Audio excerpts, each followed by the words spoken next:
За бүгдээрээ сайн байцгаана уу? Өнөөдөр 2 сарын 4-ний өдөр байна. За Леви номны 25 дугаар бүлгээс 27 дугаар бүлэг хүртэл төгсгөлийн бүлэг хүртэл уншихад бэлэн болсон байна. За хамтдаа 25 дугаар бүлгээс эхлээд уншийе. Мойсег Синай ууланд байхад нь мөнхийн эзэн хэлэхдээ Израилийн ард түмэнд чи энэ үгийг хэлсгүй. Та нар миний өгөх нутагт суурьсныхаа дараа 7 жил тутамд нэг удаа тариан талбайг бүтэн жилийн турш амрааж байгтав.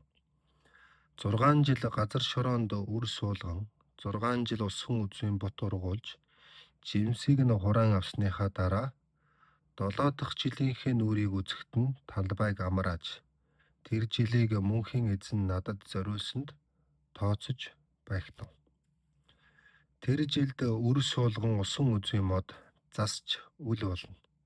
Тэр жил үндсэн тариан талбайд зарим өрөө өөрөө соёолон ургавч, тэндээс ургац хураан авч үл болно. Усан үзмийн модыг засалгүй өнчөхөд жимс ургавч, ургасан жимсийг нь хураан авч үл болно. Тийхүү газар шороог бүтэн жилийн турш амраах хэрэгтэй. Тэр жилдээ эдлэн газрын эзэд болон Эрэм зарц боол хүсний ажилчид Израильчууд та нарын дунд оршин сууж буй харийн хүмүүс хүртэл тэрхүү хураагаагүй үр тариа жимсгнээс дураараа авч идэн элбэг хоолтой болно. Мал сүрэгч нь хүртэл тэрхүү үндсэн талбайн үр тарианаас дураараа идэх ёстой. 7 дахь жилдээ ургасан юм болгоныг хэн боловч дураараа идэж болно. Тийхүү 7 жилийг 7 дахин тоолоход нийт 49 жилийн үр үзэх болно. Тэр жилийнхэн 7 сарын 10-нд буюу Израилийн ард түмнийг мөнхийн эзний таалалд нийцгүйц болгох тэр өдөр нэгэн хүнийг тусгаалan томилоод улс орон даяар явуулан бүрээ татуулж байгтав. Тийхүү 5 дахь жил бүрийг минийх болгон олноо өргөмжилж улс даяар ард олноороо тэр жилийг эрх чөлөөний жил болгосноо тунхаглан зарлаж байгтав. Эдлэн газраа урд нь худалдсан хүмүүс зарсан газраа тэр онд буцаан авч өөрийн болгох ба боол болон худалдагдсан хүмүүс эрх чөлөөгөө эргүүлэн авч орон гертээ буцаж очих хэрэгтэй болно. Тэрхүү тэмдэглэлт жилд тариан талбайдаа үр суулгаж үл болно. Үндсэн талбайгаас ургац хураан авч үл болно. Засаагүй усан үзмийн модноос ургасан үр жимсийг түн авч үл болно. Учир нь гэвэл тэр жил бол тэмдэглэлт он бөгөөд минийх учраас та нарын хувьд ариун дархан жил болно. Тэр жилдээ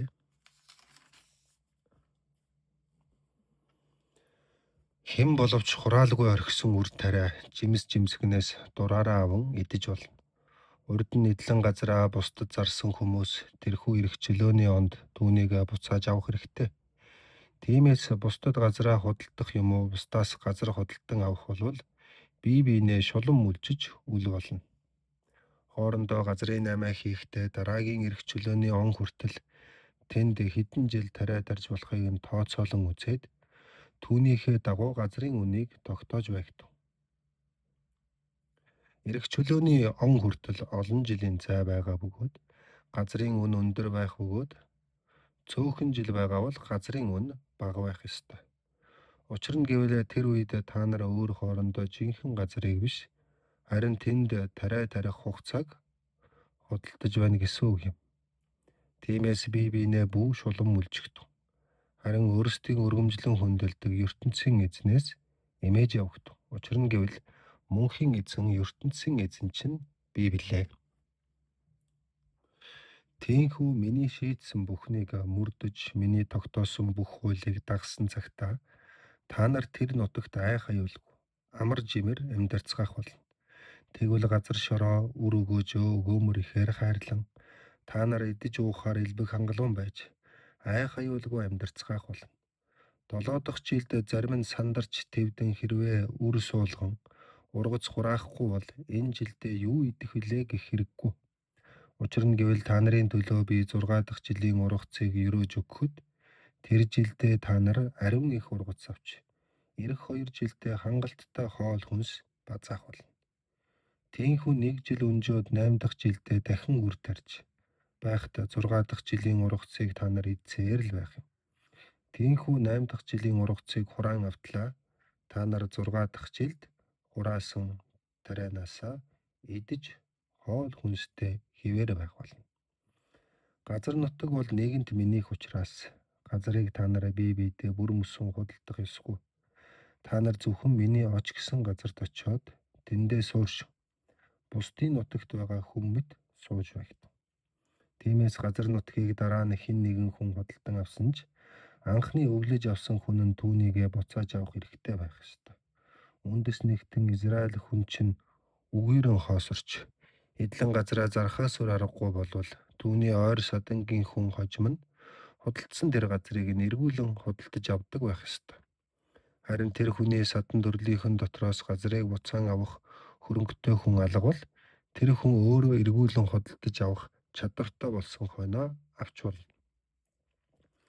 Тийм тохиолдолд газрын үнийг бодохдоо эрх чөлөөний он болтол хэдэн жил үлдсэнийг тооцоолон үзээд тэр жилүүдийн турш газрыг ашиглахад олох байсан орлоготой тэнцүү хэмжээний мөнгийг нөгөө этгээдэд нөхөн төлөөд эзэмшил газраа эргүүлэн авч болно.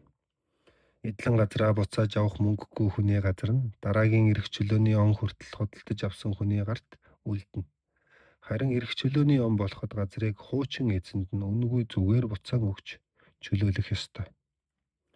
Хэрмэн хантай хотод оршин суудаг хүн орон байраа бусдад зархаас өөр аргагүй байдалд орвол зарснаас хойш 1 жилийн дотор дуртай цагтаа байрыг эргүүлэн худалдаж авах эрхтэй байх ёстой. Харин 1 жилийн дотор хуучин эзэн нь байраа эргүүлэн худалдаж аваагүй бол эргүүлэн худалдаж авах эрхээ бүр мөсөн алдаж уг байр нь худалдан авсан хүн болон түүний өр хүүхдүүдийн өмч болно. Энэ тохиолдолд дараагийн эрх чөлөөний он ирсэн ч хуучин эзэн нь байраа буцааж авах эрхгүй юм. Харин хэрмэн ханагуу задгаа хот тосгонд оршин суудаг хүн байраа зарвал түүнийг нь эдлэн газартаа адилд үзэх ёстой. Тийм тохиолдолд хуучин эзэн нь орон байраа дуртай цагтаа эргүүлэн худалдаж авах хэрэгтэй. Бөгөөд эрх чөлөөний он болоход байраа чөлөөлөн үнэгүй буцааж авна. Сүмийн ариун тушаалтанд Лев овгийнхан өөрсдийн өмчилж авсан хотод орон байраа бусдад зарвал ямар ч үе дуртай цагтаа эргүүлэн худалдаж авах хэрэгтэй байна.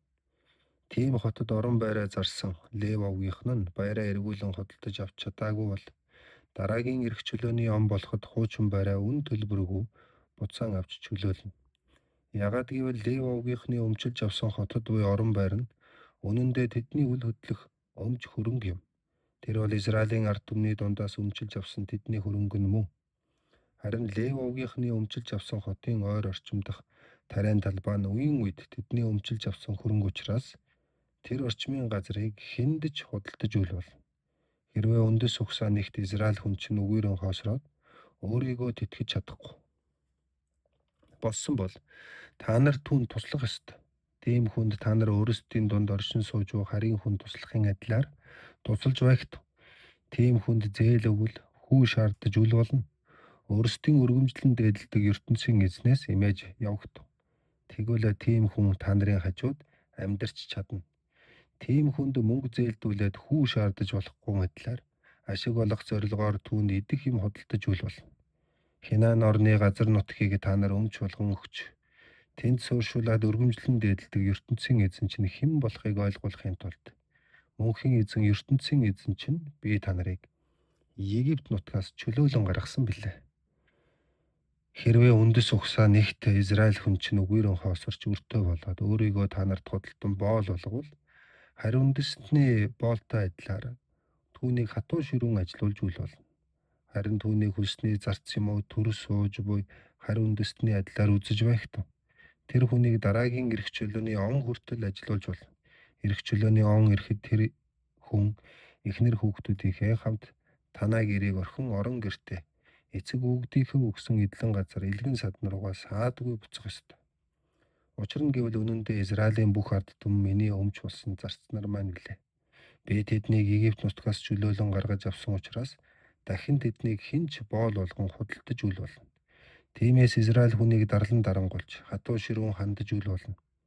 Харин өөрсдийн өргөмжлөн хүндэлдэг ертөнцийн эзнээс эмээж явагдав. Эреми нэгэн боолтой болъё гэвэл эргэн тойрондоо орших харь үндэстнүүдээс худалдан авч багтав. Мөн түнчлэн өөрсдийн дунд суурьсан харь үндэстнүүдээс эсвэл нутаг оронд чинь төрсөн тэдний үр хүүхдүүдээс худалдан авч боол болгож багтав.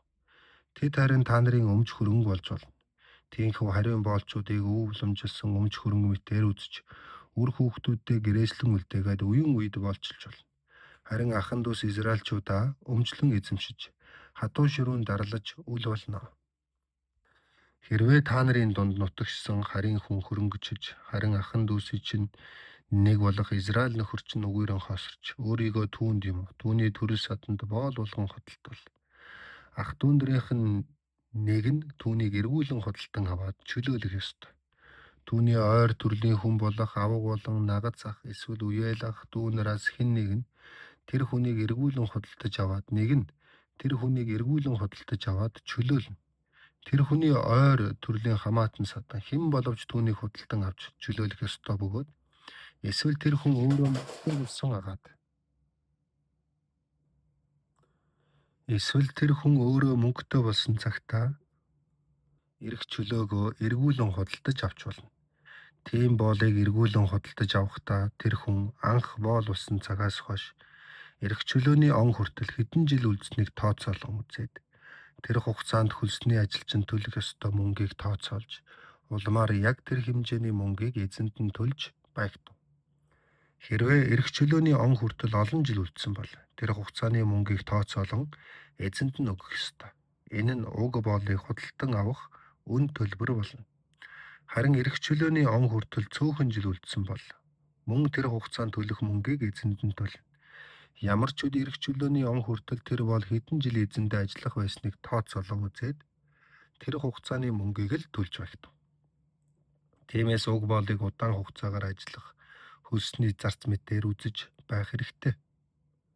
Харин харийн хүн Израиль хүнийг боол болгон хатуу ширүүнд дарлуул бусад Израильчууд нь үүнийг хараад зүгээр сууж үл болно. Хэрвээ та нарын дунд нутгалдаг харийн хүн Израиль хүнийг боол болгоход тийхүү хэн нэг нь мөнгө төлөө түүнд эрх чөлөөг нь худалдан авч өгч чадаагүй бол эрх чөлөөний онд тэр хүн эхнэр хүүхдүүдийнхээ хамт бүр мөсөн суллагдан чөлөөт хүн болох ёстой. Учир нь гэвэл Израилийн ард түмэн нь миний зарснаар бол тэд бол Египт нутгаас миний чөлөөлөн гаргаж авсан зарцнаар маань юм. Би бол мөнхийн эзэн, ертөнцийн эзэн чинь билээ. За үргэлжлүүлээд 26 дугаар бүлгийг уншийе. Та нар өөрсдөө шүтэн биширч, шүтэн болгохын тулд бурхан бүтээж, сэлбэрлэн хийж, хөшөө багна, хүн чулуу босгон тавьж, түүнийхээ өмнө сүгдэн мөргөж үл болно. Учир нь гэвэл мөнхийн эзэн, ертөнцийн эзэн чинь би билээ. Харин 7 хоног бүр миний ариун өдрийг тэмдэглэн өнгөрөөж, миний сүмд хүндэтгэлтэй хандаж багтав. Би бол мөнхийн эзэн билээ. Хэрв та нар миний тогтоосон хуулийг дагаж явбал, миний хэлсэн тушаал бүрийг гүйцэтгэж явбал, газар нутгийг чинь би хурын усаар хэрэгтэй цагт нь ундаалахад, хөрс шороо чинь улам илүү үржин шимтэй болж, жимсний модод чинь жил бүр цэцгэлж байх болно. Тийхүү улаан буудаан ургацаа хурааж дуусаагүй байхад чинь, усан үзмийн модод боловсрч, усан үзмээ хурааж дуусаагүй байхад чинь, улаан буудаа тарих цаг болсон байна. Ингээд та нар идэх хоолоор илбэг хангалуун байж их нутагтаа инх амар аж дүрцгөх болно. Их нутгийг чинь би ямар амгалан болгол та нар үдэш ундахтаа хүртэл тайван байх бол. Хинч та нарыг айлган зочихгүй бөгөөд амь насанд хөнөөлтөө араатан амьтдыг хүртэл би орон нутгаас чинь зайлуулж өгнө. Та нар руу хинч уулгалан давталж чадахгүй. Харин та нараа өстөн дайснаа үлдэн хөөхөд тэд өлмийн чинь дэргэд эрт цэлэмдний эрэнд хяран онцгой.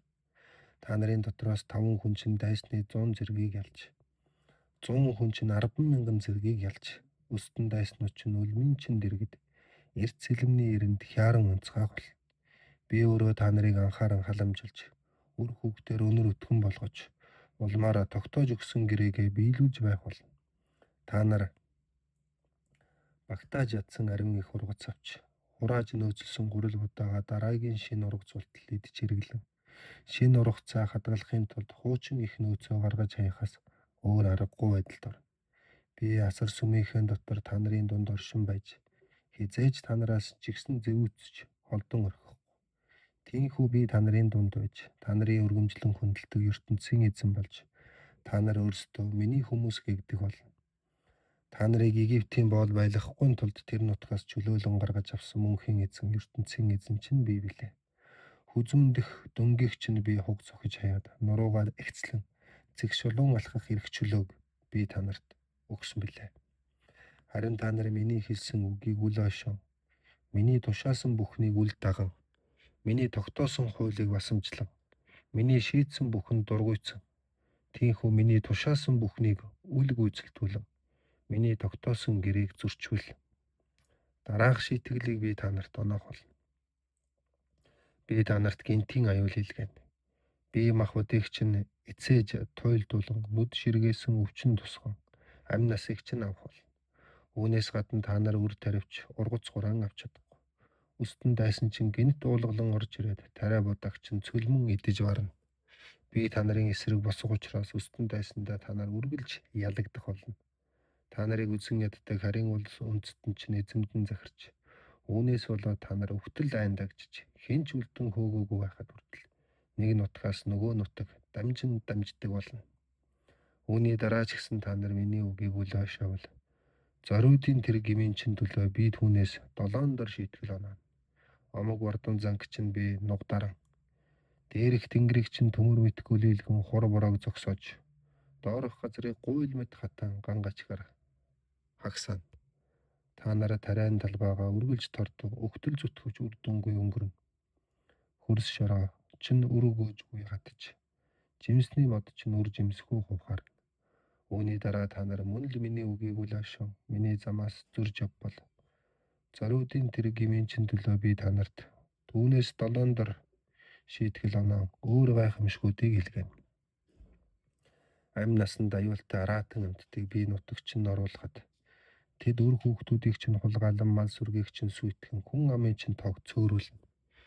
Тийхүү тоотойхон хүнтэй нутгийн чинь зам дээр торой хөнгө зэлүүд хоосон болно.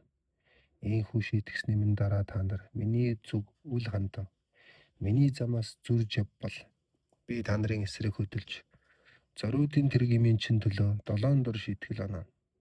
Тогтоосон гэрээг минь зөрчсөний төлөө би та нарт хонзогнож элд сэлэн барьсан дайсны гараар устгуулна. Та нарыг амиа хамгаалан хэрэм цайзад хоргодон бүгхэд хүрвэл чинь би аюун шиг тахал өвчин илгээн. Үүнээс болоод та нар өөрсдийгөө өөрийн ирэхгүй өстөн дайсныхаа гар тушаах болно. Би та нарыг өсгөлөн гачланд нэрүүлнэ. Үүнээс болоод 10 айлын эзэгтэй талах барихад ганцхан 100 багтаж хэмжиж хэрчин идэх боловч үл залгахын төдийд л амь зогоон амьдарцгаана. Үүний дараа та нар миний үгийг үл ойшооч, миний замаас зөрсөөр явбал зориудын тэр гмийн чин төлөө би та нарт хэлгэнэн урсаж, та нарын эсрэг хөдлөн түүнээс 7 дор шийтгэл ононо. Өлөн зүлэм амьдрал, өсгөлн дарчиг байдлаасаа болоод та нар өөр хүүхдүүдээ хүртэл идэзгээх болно. Бурхан шүтэн босгож, бунхан сан баривч, утлаг сангийн ширээнүүдийг чинь би устгуулн нурааж, өхмөл тэр бурхтыг чинь үлдэгдэл цэг дээр өөрсдий чинь хүрийг овоолуулан, үүнийг хараад өөрөө би хүртэл та нараас үргэн цэлжигсэн зэвүүцэн. Хот суурангуудыг чинь хог балгас болгон, бурхан шашны сүм хийдүүдийг чинь хоосруулан хухааруулж, тэрч байтугай миний өмнө тансаг үнэрт сан тавьж, өргөл өргөсөн ч би хүлээн авахгүй. Тийхүү газар нутгийг чинь хухааруулж, хаяхад эз дийлэн сууршгаар хүч түрэн орж ирсэн өстөн дайснууд чинь хүртэл үүнийг хараад хэрдхийн зочино. Тэгээд үлдсэн нэгнийг чинь би өөр үндэстнүүдийн донд цөлн тараана. Араас нь би зүгээр ч үгүй элд сэлэм мэлгэн газар нутаг чинь хувхаа зэлүүд болж, хот суурн чинь балгас нуран гол. Тэгвэл хөнгүй зэлүүд болсон газар нутагт чинь миний хэлсэн ёсоор 7 жилийн дараа амс хийх цай гарч, та нарыг харийн дайсны нутагт цөлүүдэн сууж байхад тарай тарих хөнгүүгээс болоод газар шороо чинь амрах болно. Тэнд огт хөнгүй зэлүүд хоосон байх тэр хугацаанд газар нутаг чинь намран, тийхүү та нарыг харийн нутагт оршин сууж байх үед газар нутагч нь урд өмнө үзээгүй урт удаан амралтыг эдлэн.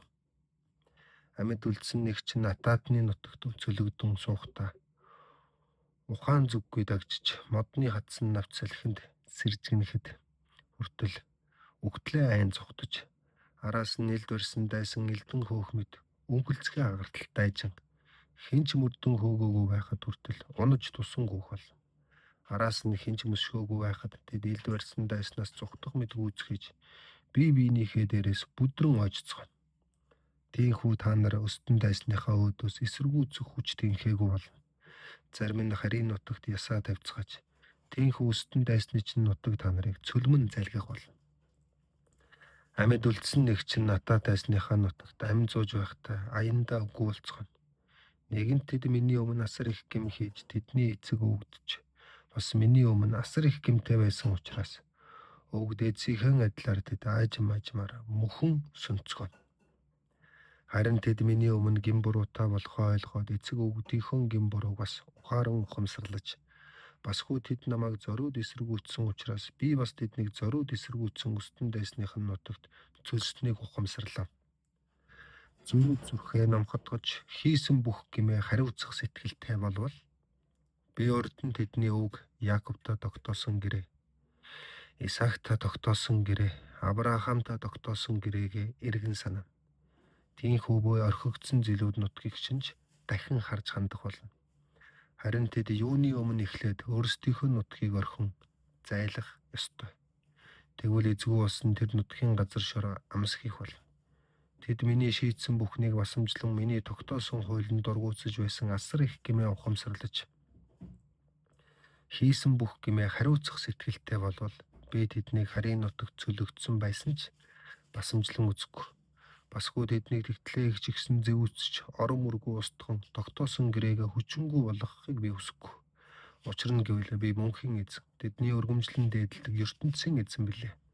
Урд нь би олон үндэстний харсаар байхад тэдний өвөг дээдсийг Египт нутгаас чөлөөлөн гаргаад өргөмжлөн дээдэлдэг ертөнцийн эзэн болохын тулд тэдэнтэй гэрээ тогтоосон юм.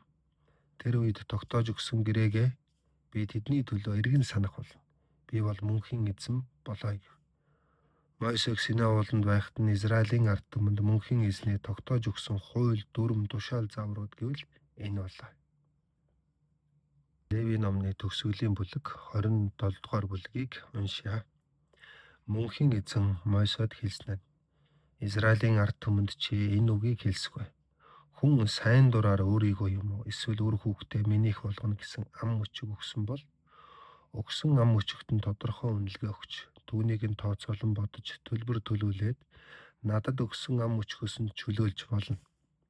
20-60 нас хүртэлх эрэгтэйчүүдийг ам мөчгөөс нь чөлөөлөхөд сүмд тогтоосон үнэлгээний дагуу 50 шекел, эмэгтэй бол 30 шекел, 5-аас 20 нас хүртэлх эрэгтэйчүүд 20 шекел, эмэгтэйчүүд 10 шекел, 1 сараас 5 нас хүртэлх хүүгүүд 5 шекел, охид 3 шекел, 60-аас дээш насны эрэгтэйчүүд 15 шекел, эмэгтэйчүүд 10 шекел мөнгө төлөх хэрэгтэй.